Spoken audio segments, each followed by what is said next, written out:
Je vous prie de vous lever. On va invoquer le Seigneur par les paroles du psaume 25. Je me tourne vers toi, Seigneur. Je mets toute ma confiance en toi.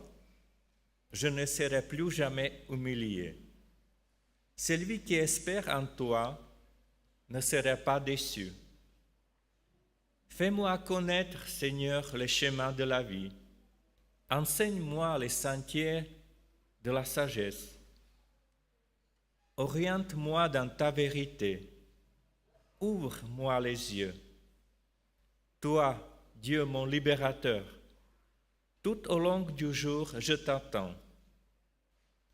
Souviens-toi de ta tendresse et de ta miséricorde. Tu n'es qu'amour de toute éternité, je le sais. Oublie mes péchés de jeunesse, mes infidélités, mais n'oublie pas, toi qui m'aimes tant. Le Seigneur est la bonté même. Il ramène sur les chemins les brebis égarées. Il oriente les cœurs simples vers la source du bonheur. Il enseigne la route aux humbles. Tous les chemins de Dieu sont tendresse et vérité pour ceux qui sont fidèles à son alliance et à sa parole. Pour l'amour de ton nom, mon Dieu, pardonne-moi. Pardonne-moi tout le mal que j'ai commis. Il est immense. S'il existe un homme qui s'émerveille de Dieu, Dieu le remet toujours sur la bonne voie. Dieu partage ses secrets avec ceux qui mettent leur confiance en lui. Je garde mes yeux fixés sur mon Seigneur. Amen.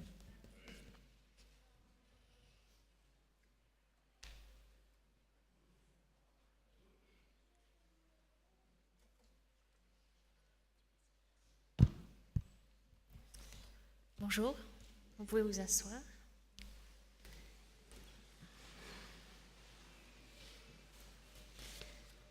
Un midrash raconte que lorsque Dieu a fini de donner vie à l'humanité, il a demandé aux anges qu'est-ce qu'ils pensaient de ce qu'il avait fait. Une seule chose manque, ont-ils répondu, la louange du Créateur. Alors Dieu créa le souffle du vent, le murmure des océans, le chant des oiseaux, le bruit des insectes dans les champs, la musique. Et il plaça dans le cœur de l'homme la louange. C'est le moment de la louange. Le premier chant que je vous propose de chanter en restant assis est un chant dont les paroles sont magnifiques, en tout cas je trouve, ne serait-ce que déjà le titre « Trouver dans ma vie ta présence », trouver et pas chercher, peut-être la subtilité des mots qui nous indique déjà bien quelque chose. Et tout au long de ce chant, j'ai relevé des mots et je pense qu'on pourrait s'attarder sur chaque mot, sur chaque phrase, parce qu'elles sont pleines de sens et on pourrait passer du temps à méditer sur chaque phrase qui est là. Je vois choisir la confiance, croiser le regard, ouvrir la porte, briser les verrous de la peur, rester. C'est pas partir, c'est rester. Choisir de donner. Et puis la dernière phrase qui me touche beaucoup, c'est rester et devenir veilleur. Alors être veilleur, il y a bien longtemps, c'était un métier. Être veilleur, et j'ai regardé le cahier des charges du veilleur, qu'est-ce qu'il devait faire. Alors le veilleur, il devait d'abord énoncer les heures à partir de 10 heures du soir jusqu'au lever du soleil. Puis il devait veiller à ce qu'il n'y ait pas de désordre dans le village. Ensuite, avertir si quelque chose lui paraissait anormal. Surveiller les jardins, les fruits et les légumes, que personne ne les vole. Visiter la forêt communale. Prévenir dans le sens anticiper, et puis ensuite faire son rapport le lendemain matin, c'est-à-dire transmettre aux autres. Dans tous ces mots, dans ma vie, moi, de chrétienne, dans ma foi, dans ma vie au quotidien, énoncer, veiller, avertir, surveiller, visiter, prévenir et puis transmettre, ça me parle. Je vous propose de chanter ce chant en prenant conscience de chaque mot que vous êtes en train de chanter.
En araméen, Abba, ça veut dire père, mais ça veut plutôt dire papa. Parce que ce mot père, il est chargé de tendresse, celle qu'on a quand on parle de son père, mais qu'on a plutôt envie de dire mon papa. Toi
Le prochain chant nous parle de passion, de soupirer, avoir soif, être fou amoureux, chanter, vibrer, des mots qui nous invitent bien sûr à nous lever, à nous tenir debout dans notre verticalité pour dire je suis là, j'ai envie, on avance. Crier à toi. Ce chant, je vous invite à vous lever, à vous rassembler, c'est-à-dire on est là tous ensemble et on crie dans la même direction.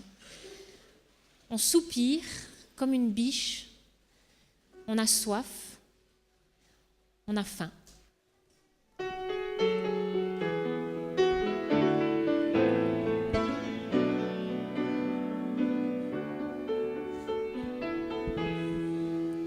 Comme soupire une biche après l'eau d'un ruisseau, moi aussi je soupire avec toi.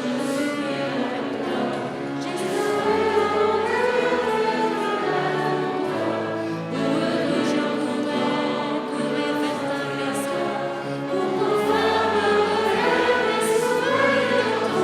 Heureux je courais vers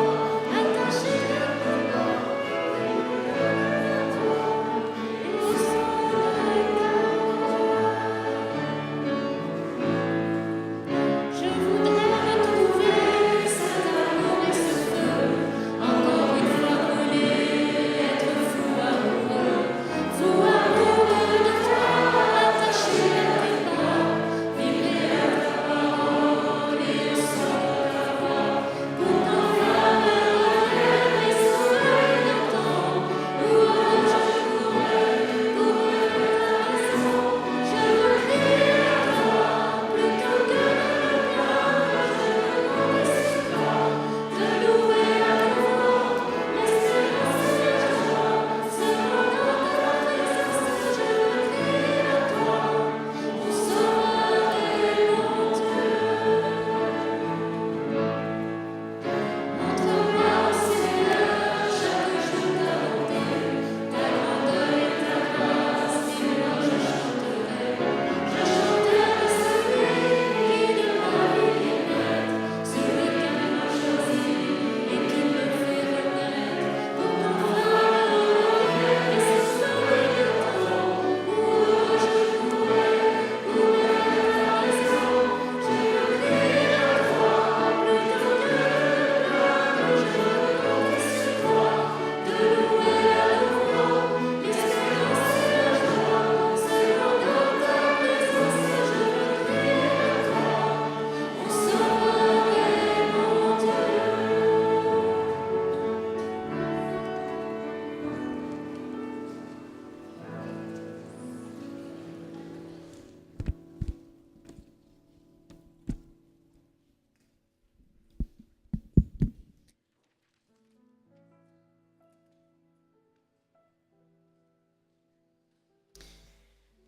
Nous croyons en Dieu, origine de la création et de tout ce qui vit. Nous croyons que Dieu n'abandonne pas simplement le monde à lui-même, mais qu'il le fait vivre aujourd'hui et chaque jour. Nous croyons en Jésus, notre frère, le Messie, venu non pour juger, mais pour nous relever. Il est devenu le signe d'espérance pour nous, tous les humains. Il nous rappelle que la foi signifie aussi rencontre, liberté et communauté. Recherche du royaume de Dieu et de sa justice, aujourd'hui et maintenant. Nous croyons à la puissance de l'Esprit. Il donne la vie, il crée l'unité. Il suscite en nous la confiance et il nous accompagne sur le chemin. Il nous relie à Jésus, le Messie, et avec Dieu qui est l'origine de toute la vie.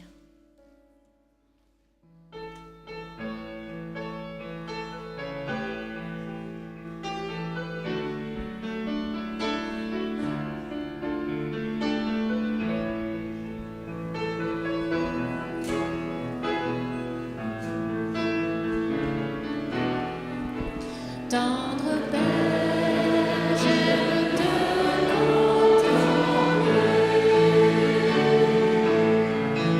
Tendre Père, je te contempler.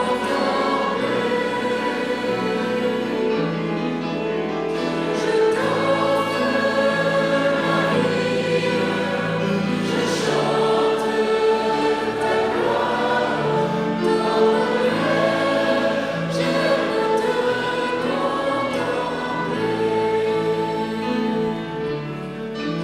Fils de Dieu, j'aime exalter ton nom. Fils de Dieu, j'aime exalter ton nom. Tu m'aimes,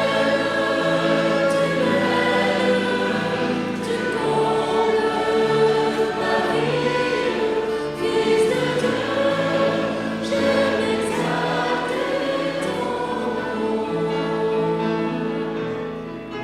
Saint-Esprit, tu élèves ma vie.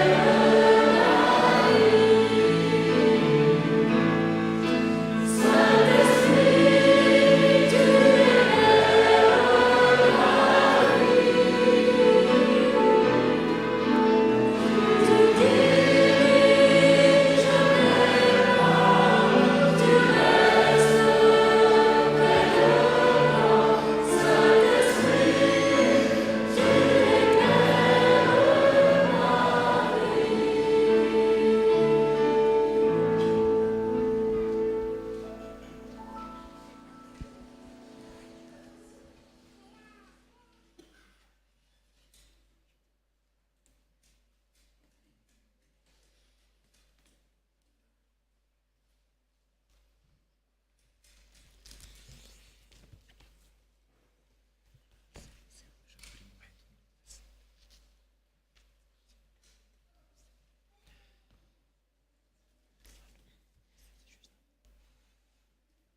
Nous allons adresser à Dieu, le Créateur, une prière et je vous invite à vous mettre à genoux ou à prendre la position convenable pour la prière.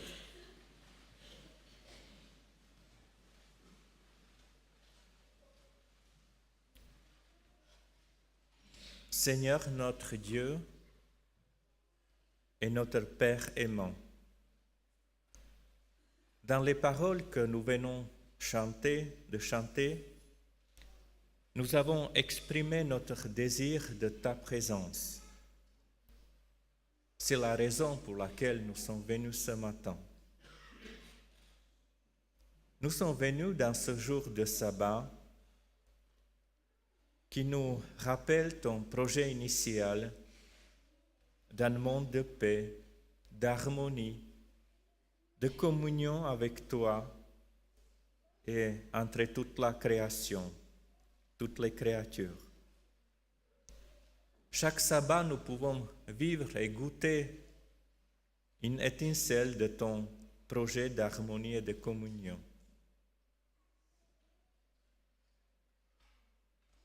Merci Seigneur pour l'espérance qu'un jour, le jour de ton retour glorieux et visible, tu nous offriras un monde comme tu as voulu initialement, un monde sans violence, sans maladie, sans séparation. Merci Seigneur que notre regard peut être tourné chaque jour vers ce moment. Merci Seigneur pour le sens que tu donnes à notre vie et à notre existence. Merci Seigneur pour ton amour inconditionnel, pour la guérison physique et spirituelle, pour la confiance que tu nous fais, pour ta constante fidélité, que tu nous accompagnes chaque jour, que tu ne renonces pas à nous, que tu ne te détournes pas, même si nous faisons dans notre vie des choix qui nous éloignent de toi. Nous voulons te demander pour le pardon, pour les choses qui n'étaient pas bien, que nous avons fait, qui n'étaient pas bien envers toi ou envers nos prochains. Seigneur, rends-nous capables d'aller aussi vers nos prochains avec demande de pardon et de réconciliation. Seigneur, aide-nous de ne pas vivre une vie orientée ou centrée seulement sur nous-mêmes, mais avoir un regard orienté vers les autres, vers leurs besoins. Seigneur, merci pour ta parole qui nous nourrit, qui nous ressource et qui par ton Esprit Saint nous transforme, nous change. Merci d'avoir inspiré Frère Michel qui va partager avec nous le message de ta part. Nous te présentons cette prière en Jésus-Christ. Amen.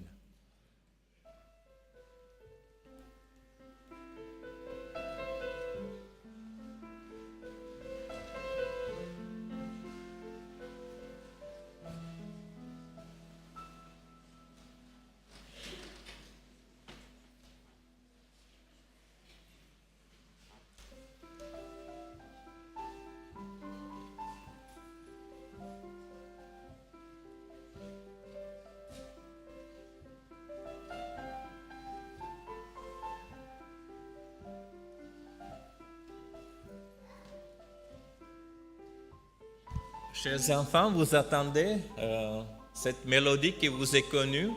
Voilà, c'est le moment de venir ici devant. Il y a un message, la parole pour vous. Voilà. Tous les enfants sont invités de venir ici devant.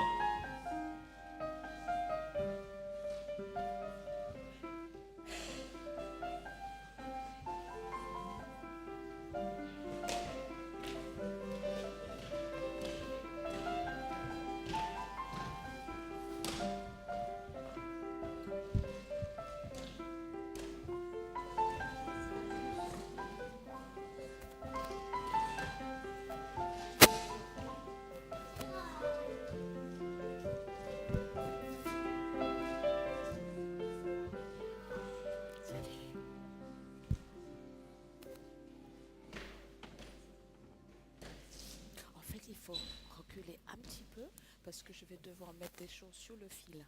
Ok? Ouais, un petit peu. Voilà. J'attends que les autres arrivent.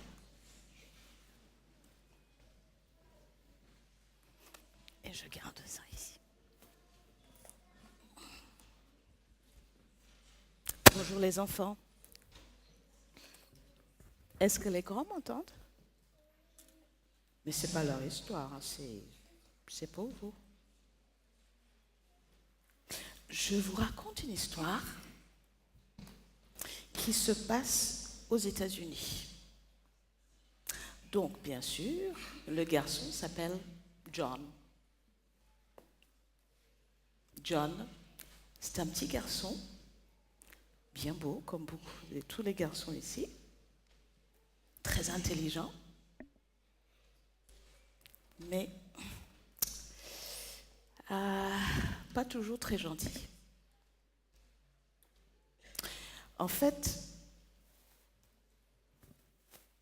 quand il est à l'école, tout petit, il commence à faire des bêtises. Par exemple, embêter les autres quand ils font leur jeu. Dire à un camarade, mais ce que tu as dessiné, c'est moche. À la maison, obéir, c'est pas ça. On lui dit d'arrêter, il commence. On lui dit de commencer, il arrête. Et quand ses parents essayent de parler avec lui, « Oh, vous m'aimez pas, hein ?» Ok. Il devient plus grand. et plus grand, les bêtises deviennent un peu plus grandes. Là, il commence à dire des gros mots, à insulter les autres, les pousser dans la cour de récré.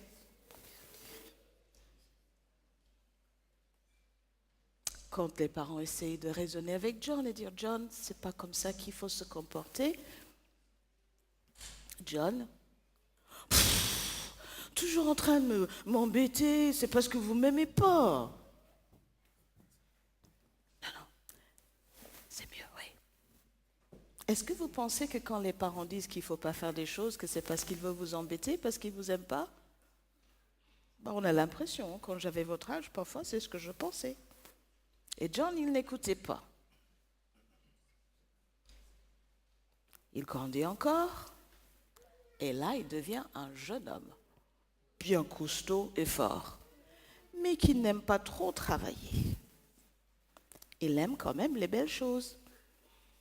Donc un jour, il dit, mais j'ai besoin d'argent, mais je ne veux pas travailler. Quand on ne veut pas travailler, on veut de l'argent, on va faire quoi?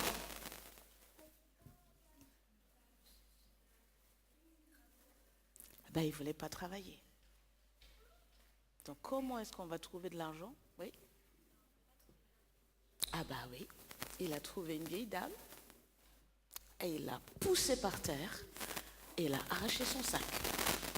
Donc on a vu des petites bêtises, des bêtises plus grandes, et là, c'est la police qui est venue. Et le juge a dit 5 ans en prison. Cette fois-ci, il n'a pas dit vous ne m'aimez pas. En prison. Vous savez ce que c'est la prison? On est enfermé, on n'a plus le droit de sortir. Et c'était une prison tellement loin de sa famille qu'il ne pouvait pas les voir. Pas vu ses parents pendant ces 5 ans. Pendant 5 ans, enfermé, sans pouvoir sortir, on a le temps de réfléchir. Et il revoit son enfance, les bêtises qu'il a faites, le fait qu'il n'a pas voulu écouter, les choses méchantes qu'il a dit à ses camarades de classe quand il était plus grand. Oh là là, il pense, il dit, oh aïe aïe aïe aïe. Donc peut-être ils essayaient de m'aider. Peut-être j'ai pas eu raison. Peut-être j'aurais dû essayer de changer. Maintenant c'est trop tard. Un jour, il reçoit une lettre qui dit que son papa est mort. Il ne le verra plus. Oh là là, j'aurai plus l'opportunité de le tenir dans mes bras et lui dire que je suis désolée, papa. Puis arrive, c'est bientôt le jour de sortir de prison. Et il a vraiment envie de voir sa maman, de demander pardon, mais il n'a pas vraiment le courage d'aller frapper à la porte. Donc il a une idée. Il écrit une lettre à sa maman. Et il dit, chère maman, je vais sortir de prison mardi prochain. Je sais que je t'ai dit plein de vilaines choses. Je t'ai même insulté des fois. Je me souviens une fois, je t'ai même frappé. Et je sais que j'ai fait plein de vilaines choses. Mais je voudrais te voir encore une fois, juste une fois. Est-ce que tu accepterais, pas me faire un câlin ni rien, juste me voir, juste que je puisse te voir? Alors il faut savoir que juste en dessous de leur maison, il y avait un train qui passait. Et de leur maison, ils pouvaient voir parfois les visages des gens qui passaient dans le train parce que c'était tout près. Donc il a dit, maman, je vais prendre le train qui va passer en dessous de la maison.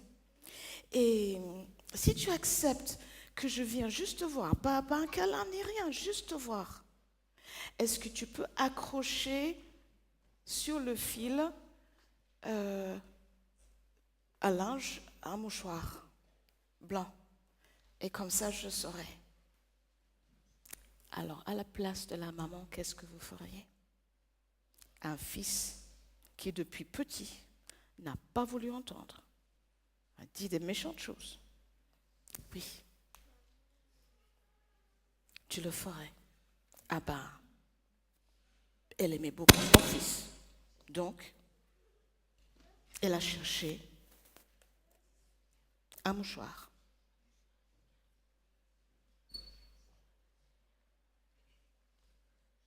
Est-ce que ça lui ferait plaisir de passer dans le train? Qu'est-ce que ça voulait dire, le mouchoir? Qu'elle pouvait venir la voir. Puis, elle est allée chercher. Voilà. Ça. Et, oui, un torchon. Qu'est-ce que ça veut dire quand elle met tout ça?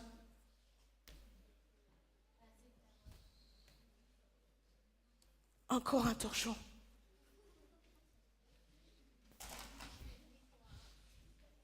Et là, c'est carrément une grosse nappe. Qu'est-ce qu'elle veut dire à son fils, la maman?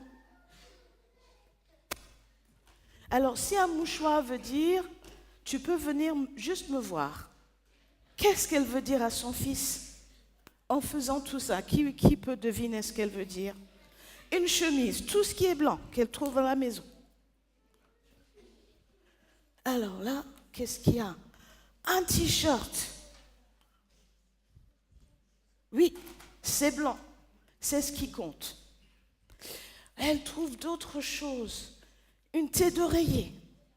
C'est blanc. Elle le met. Elle trouve encore un rideau. C'est pas grave. C'est blanc. Elle va le voir. Il va le voir. Elle cherche encore.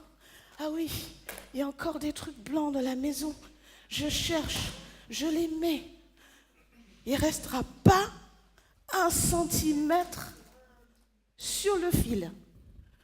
Tout sera couvert de blanc.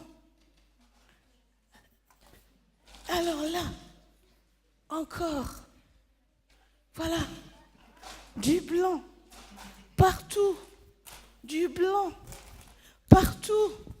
Il n'y a même plus de place. Qu'est-ce qu'elle veut dire, la maman, à son fils? Oui. Que lui pardonne un petit peu. Beaucoup, quoi. Que quand il est arrivé ce jour-là, dans le train, et il a vu tout ça, qu'est-ce qu'il a pensé d'après vous? Il a couru à la maison. Et la maman, est-ce qu'elle a dit, maintenant tu peux juste me voir et repartir? Qu'est-ce qu'elle a dit? Tu peux vivre. Ah, elle l'a pris, elle l'a écrasé dans ses bras, de gros bisous sur sa joue. Elle a pleuré de joie. Et lui aussi. Vous voyez que Dieu est comme ça avec nous aussi. Tous, les petits et les grands. On fait des bêtises. Parfois, nous, on croit qu'elles sont petites, mais pour Dieu, c'est grave. Puis on fait d'autres, des grosses, et on dit, oh, Dieu ne peut jamais me pardonner.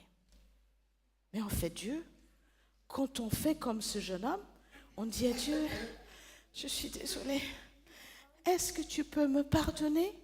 Dieu, il ne met pas juste un petit mouchoir pour dire, ok.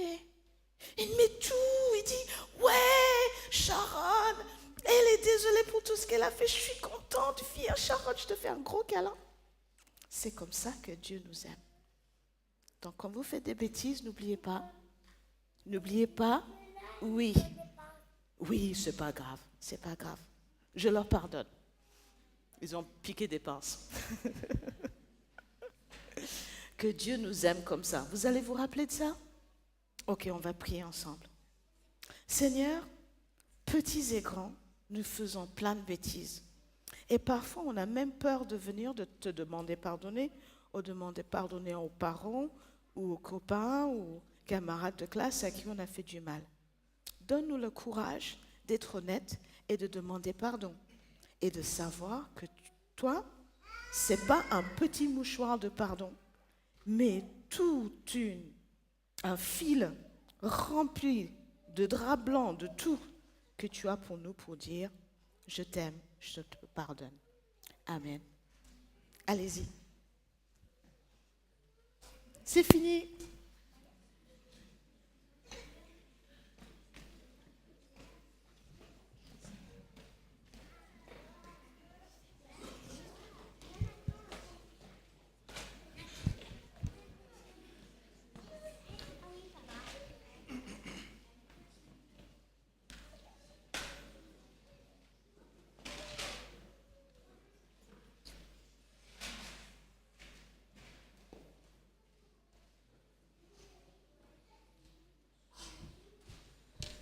Merci Sharon pour cette belle histoire, n'est-ce pas, qu'elle nous touche également, nous, qui sommes adultes. Et pour cela, je voudrais vous inviter à suivre avec moi ou d'ouvrir vos Bibles tout simplement dans le livre d'Ésaïe, au chapitre 43, et le verset 3, 4, 5 et 12. Ésaïe chapitre 43, versets 3, 4, 5 et 12. Car moi, le Seigneur, je suis ton Dieu, le Saint d'Israël, ton Sauveur. Du fait que tu vaux cher à mes yeux et que tu as du poids et que moi je t'aime. Ne crains pas, car je suis avec toi.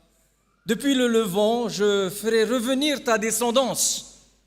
Depuis le couchant, je te rassemblerai. C'est moi qui ai annoncé et donné le salut. Moi que j'ai laissé entendre, et non pas chez vous un Dieu étranger. Ainsi, vous êtes mes témoins, oracle du Seigneur, et moi, je suis Dieu. Que cette lecture soit dans notre cœur. Amen.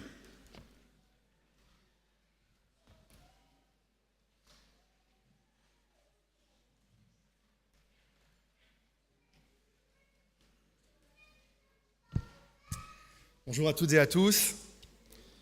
Bonjour à vous aussi, chers internautes, là où vous vous trouvez, retenus peut-être par la fatigue, la maladie, l'empêchement de se déplacer, peut-être déprimés, peut-être fâchés. La technologie nous permet d'être en lien avec vous et que ce temps soit aussi un temps d'adoration, de partage pour chacun d'entre vous. L'année dernière, alors que nous étions en vacances en Bretagne, nous marchions dans la rue avec mon épouse et mes 2 filles. Et là, il y avait une jeune fille dans la rue qui était là à mendier son pain. Bien sûr, la photo qui est là, ce n'est pas elle. Je n'ai pas eu l'indécence de la prendre en photo. Que faisait-elle là? Elle était si jeune. Difficile de donner un âge. D'abord, je ne suis pas très fort à cela. Et c'est vrai que son visage était déjà marqué par la vie dans la rue. Était-elle partie fâchée? Avait-elle perdu les siens? Avait-elle été renvoyée par les siens?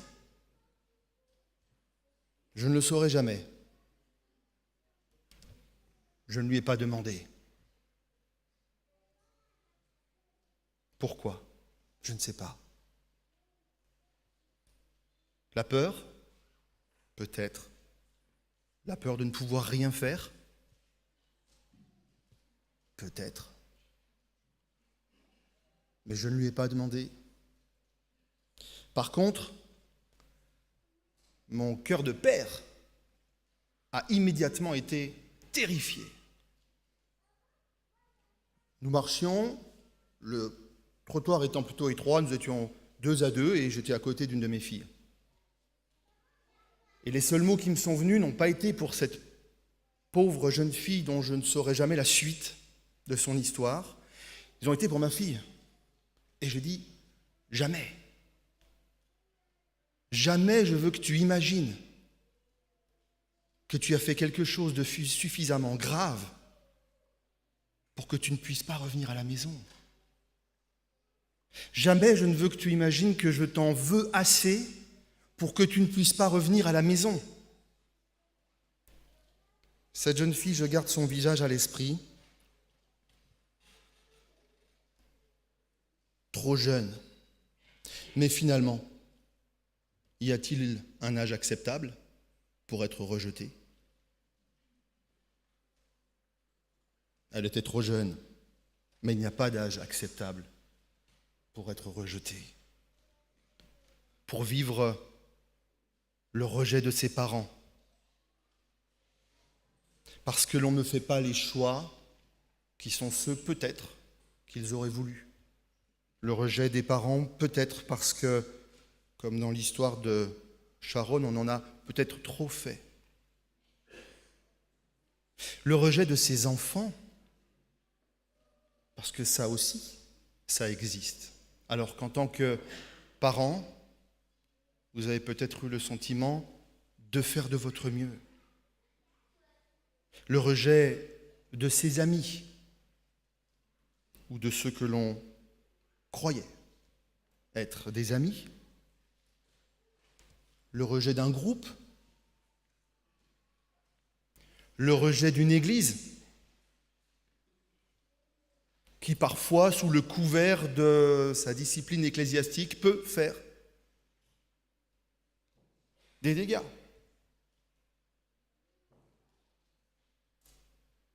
Se faire rejeter d'un groupe sur les réseaux sociaux, ou l'administrateur du petit groupe où nous échangions, parfois des gentillesses, parfois pas, a décidé de m'éjecter du groupe. Tant d'être brisé, tant d'être cabossé par la vie. Et moi ce matin, et vous ce matin, avec votre histoire.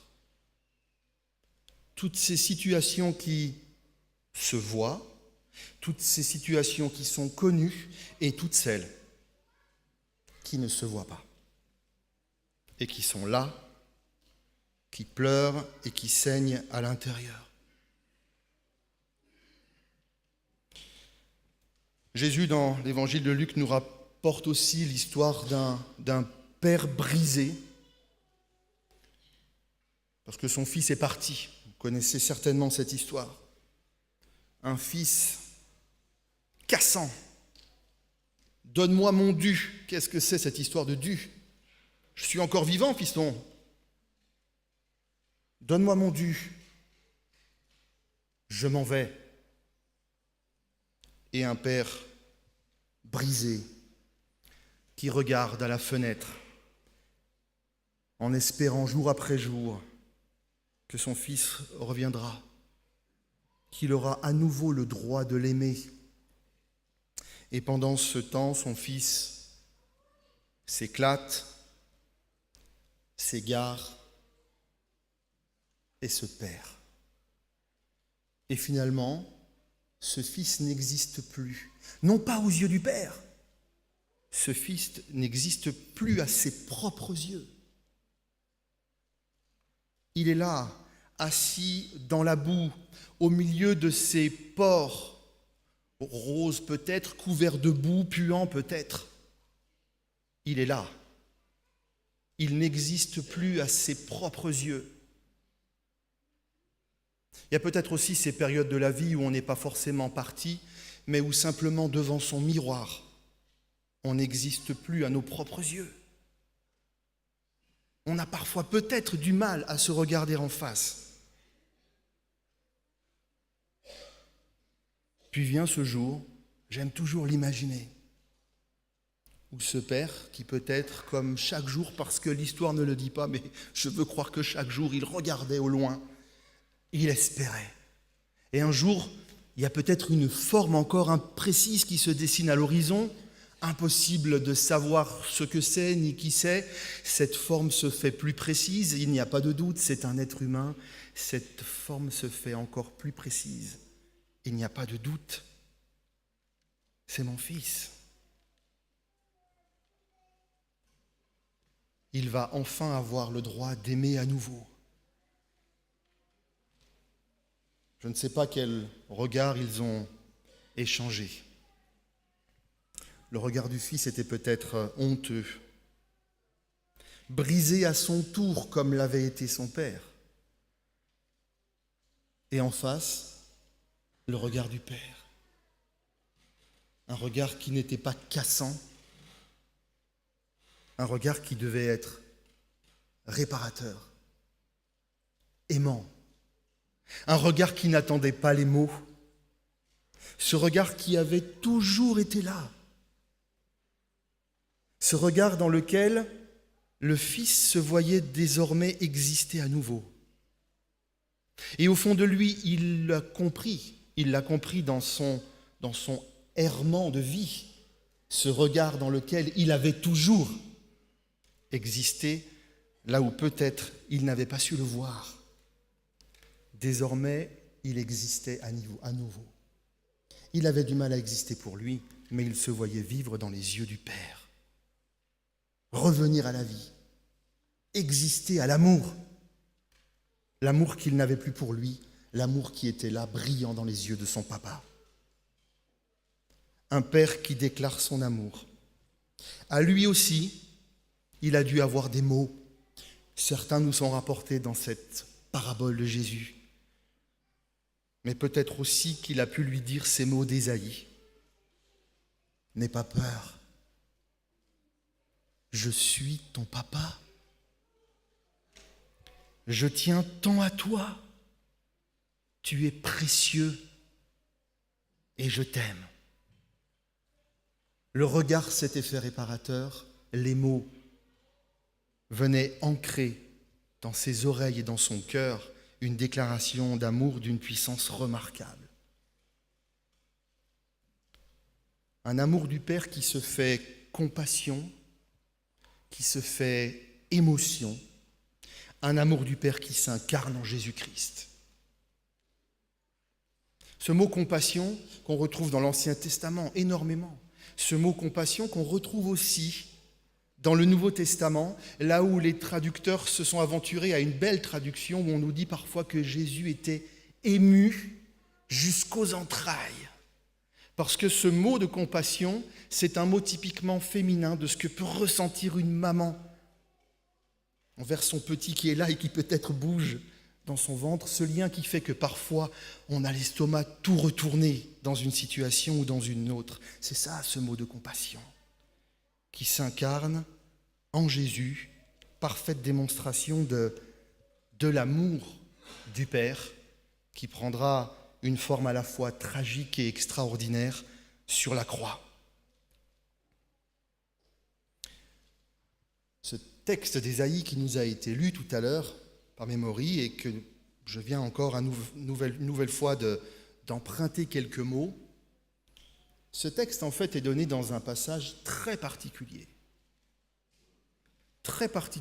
où un personnage a un problème majeur.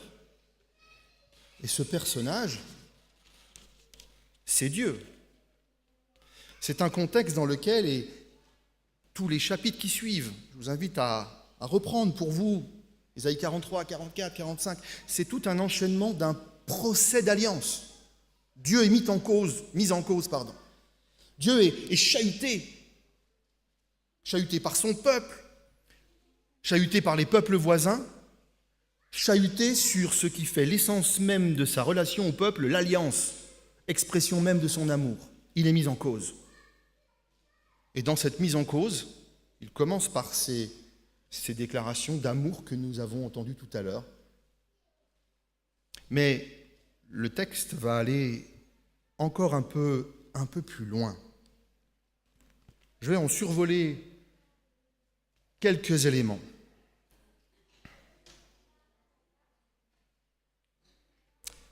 Que ce peuple se présente, il a des yeux mais il ne voit pas, il a des oreilles mais il n'entend pas, que les populations se réunissent et que tous les peuples se rassemblent.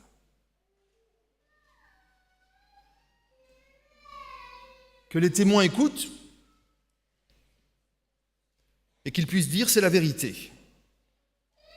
Et le Seigneur déclare, mes témoins, c'est vous mon peuple, vous êtes le serviteur que moi j'ai choisi. Je veux que vous ayez confiance en moi et que vous reconnaissiez et compreniez que moi, je suis Dieu.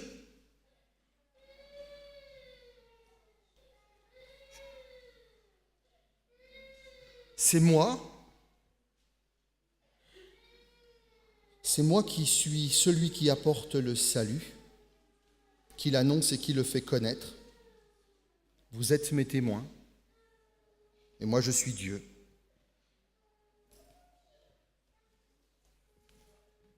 Un texte d'une richesse énorme, je vous invite vraiment à le reprendre. Dieu qui déclare d'abord son amour, parce que peut-être tant qu'on ne se sent pas aimé, on ne peut rien faire. Il déclare d'abord son intention d'amour, son expression d'amour, et ensuite il dit « Et moi j'ai besoin de vous. Et moi j'ai besoin de vous. » Et dans son appel, il y a cette phrase étonnante « Je veux que vous ayez confiance en moi ». Les parents, peut-être, vous connaissez bien cette phrase. « Fais-moi confiance », qui se traduit parfois par cette autre expression, « croisant mon expérience », une phrase qui a relativement peu de succès auprès de vos enfants qui, justement, vont vous répondre « Et toi, laisse-moi faire mes expériences ». Et là, c'est un Dieu qui dit « Fais-moi confiance ». Mais fais-moi confiance, pourquoi ? Oui, parce que je t'appelle à un rôle particulier, celui de témoin. C'est pas rien que de témoigner. Mais si je te le demande, fais-moi confiance, croisant mon expérience. Tu as quelque chose à dire. Dans la cour d'école, j'en entends des choses. Mon bureau, mais les élèves le savent, mon bureau, tant qu'il ne pleut pas et qu'il ne fait pas moins 10, la fenêtre est ouverte. Et ils le savent. Ils l'oublient aussi parfois. Encore l'autre jour, c'était bien sûr sous forme de boutade. Et je n'ai aucun doute sur le fait que l'intention n'était pas celle-ci. Mais parfois, voilà, ce sont les expressions, ce sont les notes d'humour, chacun le sien. Et les mots sont parfois mal choisis. Et j'entends cette parole-là, toi tu sers à rien. Toi, tu sers à rien. Et le Père ici qui s'exprime en disant, toi, tu es mon témoin. Une phrase qu'on entend, toi, tu sers à rien. Une question que l'on se pose aussi. J'ai ce bonheur immense, ce privilège de cheminer avec tout un tas d'enfants qui sont là dans leur parcours de vie, de la primaire jusqu'au bac, et qui cherchent leur voie. Et qui, dans cette quête, souvent se posent cette question, mais je ne sais rien faire, qu'est-ce que je vais faire de ma vie ? Je suis bon à rien, ou je suis bon dans rien, ça c'est la lecture du bulletin.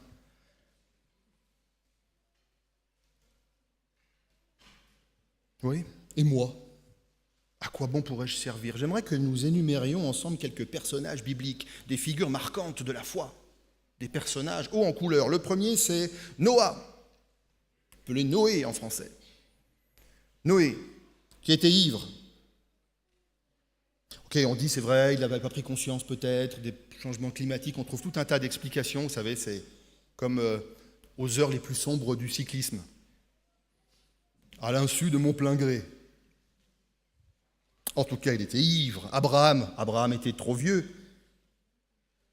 Sarah, particulièrement, Abraham, on nous dit qu'il était encore vigoureux. Je vous laisse. Jacob était un menteur. Joseph a été maltraité dans sa fratrie et maltraité chez Potiphar. Rahab était une prostituée. Moïse bégayait. Jérémie était trop jeune. Ésaïe, c'est vrai, c'est Dieu qui lui avait demandé, mais déambulait nu. Jonas a voulu fuir de devant Dieu. Pierre a renié Jésus. Les disciples dormaient au lieu de prier. Élie, lui, il était dépressif et suicidaire. David a commis un adultère et il a commandité un meurtre. Job était ruiné. Paul, Saul, un intégriste.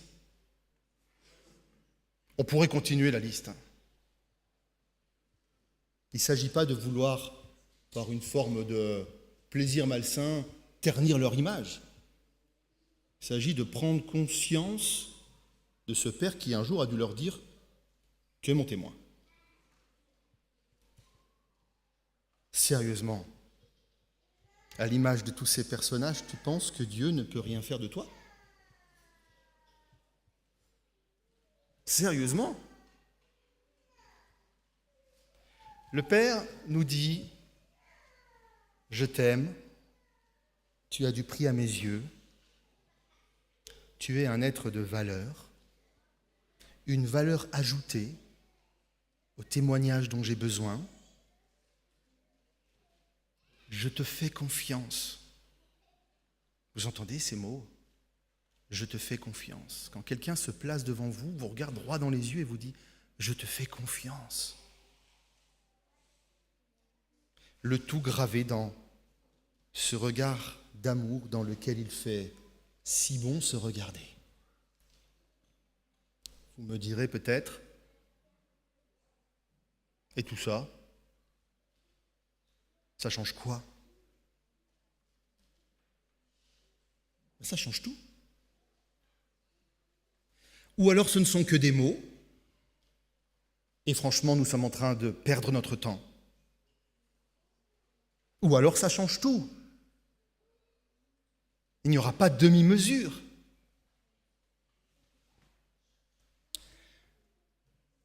Ce regard qui est là, affiché derrière moi, ça peut être l'œil de Dieu. Il n'est peut-être pas typiquement masculin, mais il fallait être typiquement masculin pour imaginer que Dieu avait un regard typiquement masculin. Et merci Sharon d'avoir parlé d'une maman dans cette histoire. Parce que nous ne pourrons pas tous se reconnaître de la même manière dans son père ou dans sa mère. Mais ce regard-là, ça peut être le nôtre. Et dans ce regard qui est là derrière moi, dans cet œil qui regarde vers le haut, il y a un reflet d'amour. Et c'est là que tout change. En pensant à ce moment que j'allais partager avec vous, je me disais, comme à chaque fois qu'on a l'occasion de prendre la parole avec un groupe, Michel, avant tout, n'oublie pas que tu ne sais pas. Tu ne sais pas à qui tu vas parler. Tu ne sais pas à quel point les cœurs peuvent être meurtris quand tout n'est que façade. Tu ne sais pas à quel point il peut y avoir de la misère quand tout n'est qu'apparence extérieure et signe de richesse. Tu ne sais pas quand il peut y avoir souffrance alors qu'il y a sourire et pourtant maladie. Tu ne connais pas le parcours de vie de chacune des personnes qui sera là. Et plus je pensais à cela, plus j'avais une certitude qui grandissait. C'est que votre parcours, comme le mien, n'est pas tout rose. Et s'il en est un ici pour qui ou une le parcours est tout rose, tant mieux. Mais j'ai des doutes. Cabossé, brisé, se voir briller dans les yeux de Dieu, c'est commencer à exister autrement. Parce qu'il n'y a plus de question sur le doute du pardon. Parce qu'il n'y a plus de question sur le sens ultime et premier de la vie. Puisqu'il n'y a plus d'affaires à régler, puisqu'il a tout réglé admirablement en Jésus-Christ. Puisqu'il n'y a plus de doute sur l'amour qu'il a pour nous, puisqu'il n'y a plus de doute sur la confiance qu'il nous accorde, tout réside simplement dans le fait de garder ce contact. Quand vous marchez dans la rue, comme moi, croiser des regards. Plus les villes sont grandes, j'ai l'impression, mais c'est peut-être parce que j'aime pas être dans une grande ville, hein, mais plus les villes sont grandes, j'ai l'impression que plus on essaye d'échapper au regard. Parce que c'est toujours plus l'inconnu. Il y a des regards vides, il y a des regards menaçants. Il y a des regards pleins de colère. On dit tant de choses par le regard.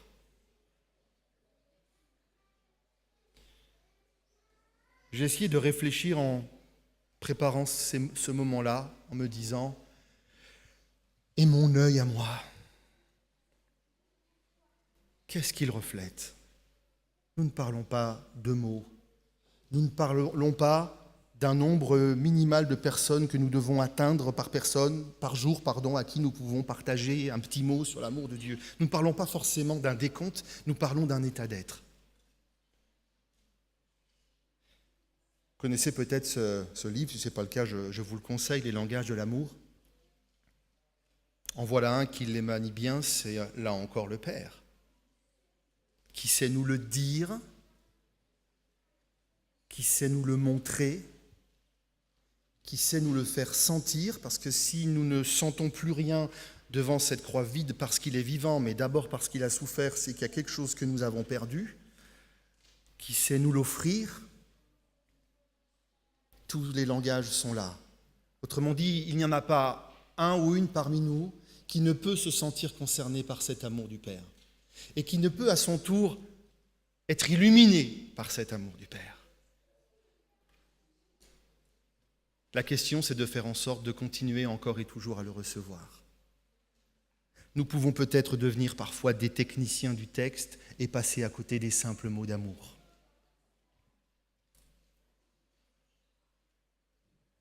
Partez à la chasse des mots d'amour de Dieu dans la Bible. Partez à la chasse des histoires qui expriment son amour pour vous. Et si vous avez du mal à les trouver, cherchez autour de vous des personnes, cherchez dans les concordances, vous allez en trouver. Mais si vous commencez à feuilleter, ça ne se fait pas rare. Parce qu'à chaque fois que nous restons connectés à cet amour de Dieu, nous nous sentons toujours plus sauvés. Nous nous sentons toujours plus aimés. Nous nous sentons toujours plus exister. Nous nous sentons toujours plus mandatés à briller. Que notre œil puisse être l'expression de l'amour du Père. Et pour cela, il n'y a pas 50 recettes. Continuez à s'en nourrir. Certains aimeront passer des heures en prière, d'autres pas. Certains aimeront passer 2 minutes à méditer. Peu importe, se nourrir de l'amour du Père. À chacun d'entre nous ce matin, encore une fois, il est là. Il allume son amour dans chacun de nos cœurs. Il nous accueille ses grands bras ouverts. Crucifié mais bel et bien vivant, il nous appelle à être les témoins de son amour. Qu'en ce début aussi d'année scolaire, ce campus puisse être aussi l'expression de l'amour de Dieu dans nos regards. Amen.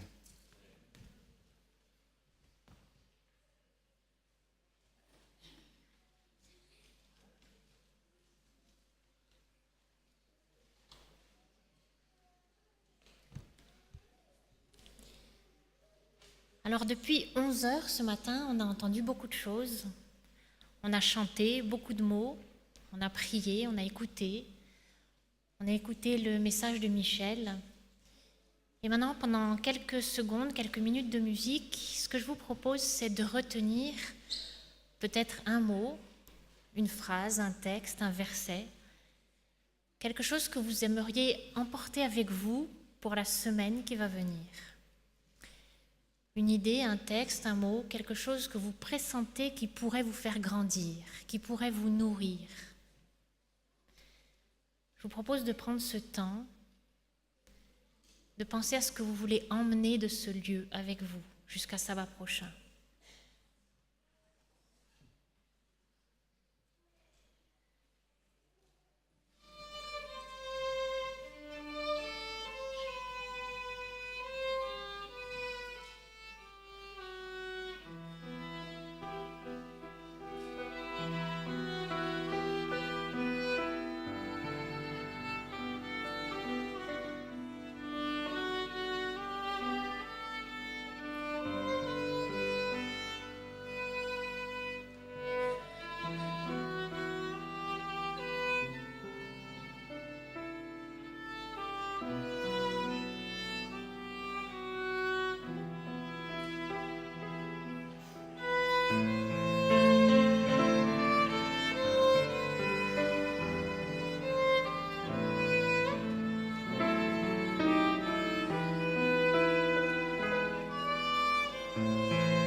nous avons entendu ce magnifique message d'un Dieu qui aime jusqu'au bout, Dieu qui partage.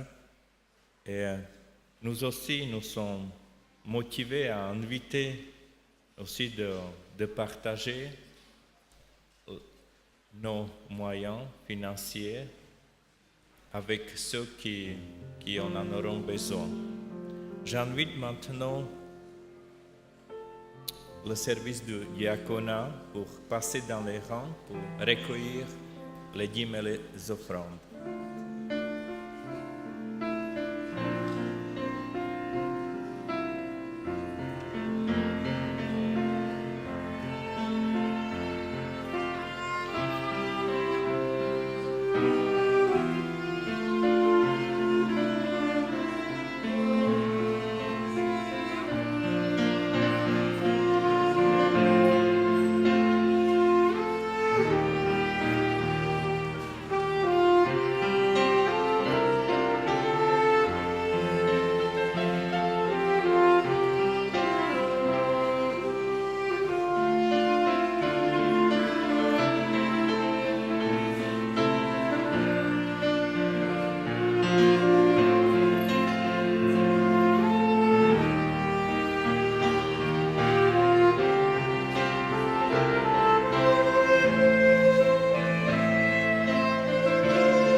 Je vous invite à vous mettre debout pour la prière.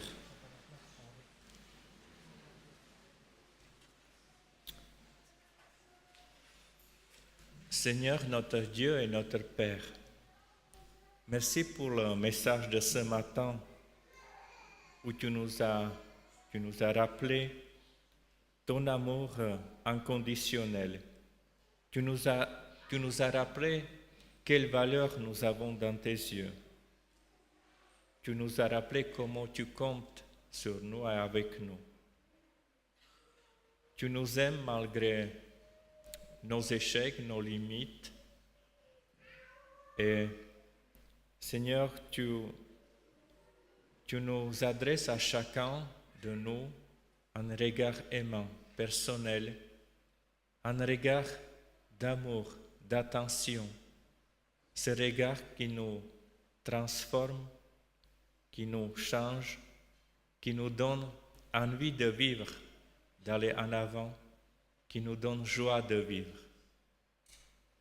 Merci Seigneur que nous pouvons repartir de ce lieu assuré de ton amour inconditionnel. Et permets-nous Seigneur dans cette semaine qui est devant nous, les jours du quotidien, que notre vie soit aussi de vie qui est conséquente de l'amour que tu manifestes envers nous, que nous pouvons être témoins tes témoins de refléter ton amour et le partager avec les autres. Merci Seigneur pour ces offrandes qui étaient récoltées et pour qu'elles puissent être utilisées pour des bonnes choses, pour montrer pour ton amour là où on en a besoin. Seigneur, merci pour ta bonté, pour ta fidélité envers nous. En Jésus-Christ, Amen.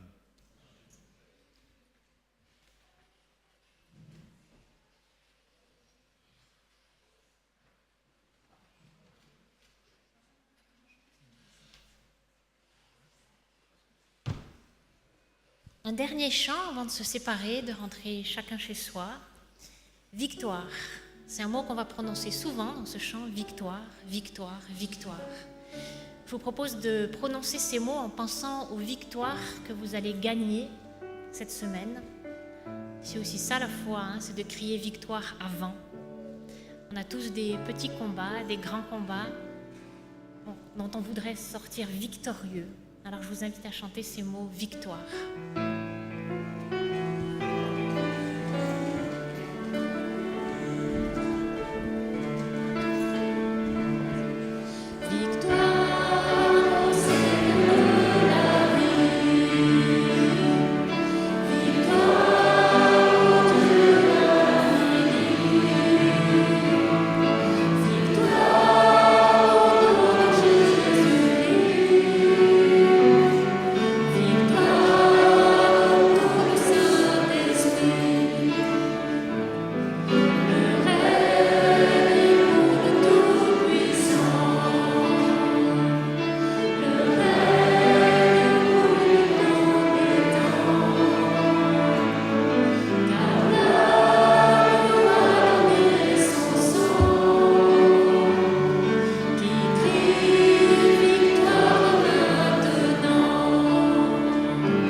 C'est Dieu qui nous donne la paix. Il a fait remonter de chez les morts le Seigneur Jésus-Christ qui est le grand berger. Et le sang de son sacrifice a obtenu pour nous une alliance qui dure toujours. Que ce Dieu nous rende capables d'agir toujours bien pour faire ce qu'il veut. Qu'il accomplisse en nous, par Jésus-Christ, ce qui lui plaît. Que la lumière de sa présence puisse dissiper l'obscurité dans notre vie, que la chaleur de son amour puisse nous réchauffer dans la nuit noire. Amen.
Amen.